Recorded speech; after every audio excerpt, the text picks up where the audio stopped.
this week I wanted to take an opportunity to explain to you what's going to be happening during Studio One Integration Week. So if you recall the course overview and structure, Studio One is the collection of the first, sorry, not the first three, but it's the collection of the three modules: cognitive neuroscience, sensation and perception, and attention. For each one of these modules, you need to complete the required artifact, but for this entire studio, you also need to submit one menu artifact. Studio One Integration Week tab is now open, and it's going to give you some details about what's going to be expected during that week. There's not going to be any new content during the Studio One Integration Week, but that week I'm expecting you to do a couple of things. First, I'm expecting you to complete all of the H5P and other Moodle activities before Monday, February 2nd at 11:59 p.m. This is to ensure that you've actually consumed all of the content that is going to be required for you to complete the required artifacts. Below, you'll see the links directly to each one of those required artifacts. So the one for cognitive neuroscience, perception, and attention. And I also am going to ask you to review the required artifacts rubric. Remember that there are 5 criteria here. They're basically all yes, no. So you've either met the criteria or you haven't. And I won't be giving a ton of feedback on the required artifacts. Instead, I will basically let the rubric stand for itself. However, that's because these are low stakes. The required artifacts, if you'll recall, are only worth somewhere in the neighborhood of around 3%. In comparison, the menu artifacts, there's 3 of them, and for all 3 they're worth 25%, so they're actually worth a little bit more. And so for Studio One menu artifact, you're going to select one of the modules. Which module is entirely your choice, and whatever menu artifact you select, it doesn't need to represent the entire module. It could represent just a subsection of that module. But then you're going to select a specific artifact. But again, just like the module, which menu artifact is entirely up to you.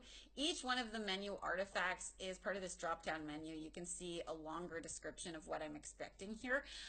It's not super long though. However, I will give you more details and guidance if you're looking for it through my chats with Dr. Dukowich.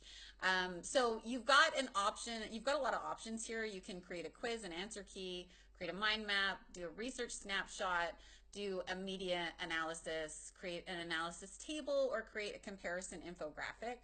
I am also open to proposals.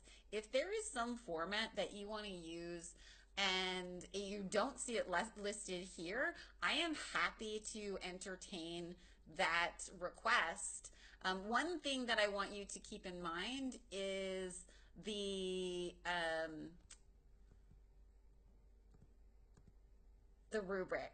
So make sure you review the menu artifacts rubric, both if you've selected one of the options I've provided on the menu of artifacts and if you want to propose an alternative to one of those options, because your menu artifacts need to align with this rubric.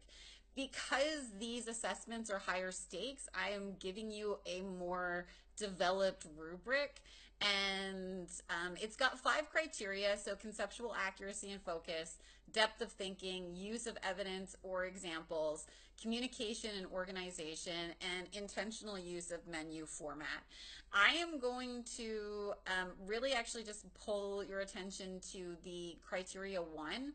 One of the things that I'm doing, because this course, it doesn't use exams, I want to make sure that you are covering the content that I'm producing, and that you're the student who has access to the course that I'm producing. So I'm really actually going to be quite strict on this first criteria of conceptual accuracy and focus. Does the artifact engage accurately and meaningfully with the selected module concepts? So I'm really going to be looking for evidence that your artifacts are based on the content in my course to ensure that it's my students that are producing it. So just help me out with that specificity. Help me find it.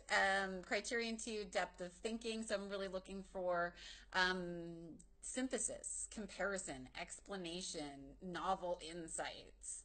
Use of evidence and examples. This could be data, examples, media, research, scenarios, case studies, etc. Communication and organization, and then intentional use of media format. Does the chosen format meaningfully support the learning goals? And that actually, again, is one of those things that can vary quite a bit, but I'm happy to entertain questions if you have them about how your specific selected menu artifact might or might not reach this criteria. So have a chat, send me a note if you have any questions. But during the week, what I'm expecting of you is to, once you finish the H5P, you'll spend the remainder of the week working on these required modules and the menu artifact. All of that needs to be submitted before Thursday, February 5th at 11:59. Although you're welcome to ask for an extension if you need it, just make sure that you're getting to me before that deadline and revisit my course policies. Thanks, everybody. Have a great day.